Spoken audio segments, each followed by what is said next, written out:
ಸನ್ಮಾನ್ಯ ಸಕ್ಕರೆ ಸಚಿವರು ಶಿವಾನಂದ ಪಾಟೀಲ್ರು ಸಕ್ಕರೆ ಮಂತ್ರಿ ಆದಾಗ ಬಹಳ ಸಂತೋಷ ಪಟ್ಟವರು ಉತ್ತರ ಕರ್ನಾಟಕದ ಭಾಗದ ರೈತರು.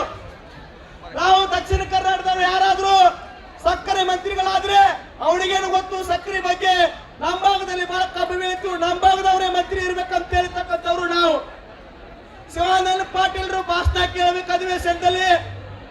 ಅವ್ರ ಭಾಷಣ ಏನಂತಂದ್ರೆ ನಾವೆಲ್ಲ ಡಿಜಿಟಲೀಕರಣ ಮಾಡ್ತೀವಿ, ಕಾಟಾ ಡಿಜಿಟಲೀಕರಣ ಮಾಡ್ತೀವಿ, ರಿಕವರಿಯನ್ನು ಸರಿಯಾಗಿ ಮಾಡ್ತೀವಿ ಅಂತ ಹೇಳಿರ್ತಕ್ಕಂಥ ಶಿವಾನಂದ ಪಾಟೀಲ್ರು 2020 ಆದ್ರೆ ಹಣೆ ಬರ ಗಜಕೇಸರಿ ಯೋಗ ನಮ್ಮ ರೈತರಿಗೆ ಬರಲಿಲ್ಲ, ಶಿವಾನಂದ ಪಾಟೀಲ್ರಿಗೆ ಬಂತು.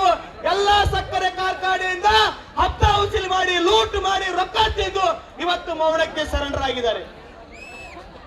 ಯಾಕೆ ಶಿವಾನಂದ ಪಾಟೀಲ್ ಮೌನಕ್ಕೆ ಸರೆಂಡರ್ ಆಗಿದ್ದಾರೆ ಅಂದ್ರೆ ಎಲ್ಲಾರ ಕಡೆ ಹತ್ತ ತಿಂದಾರ, ರೊಕ್ಕ ತಿಂದಾರ.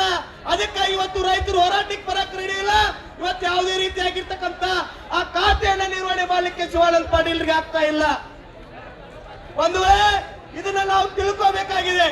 ಹಾಗಾಗಿ ಈ ಸತ್ಯವನ್ನ ನಾವು ತಿಳ್ಕೊಂಡು ಮುಂದಿನ ಚಳವಳಿಯನ್ನ ನಮ್ಮ ನಾಯಕರು ಯಾವ ರೀತಿ ಹೇಳ್ತಾರ ಆ ರೀತಿ ಮುಂದುವರಿಸೋಣ ಅಂತಕ್ಕಂಥ ಮಾತನ್ನ ಹೇಳಿ ನನ್ನ ಮಾತನ್ನ ಮುಗಿಸ್ತಾ ಇದ್ದೀನಿ. ಎಲ್ಲರಿಗೂ ನಮಸ್ಕಾರ.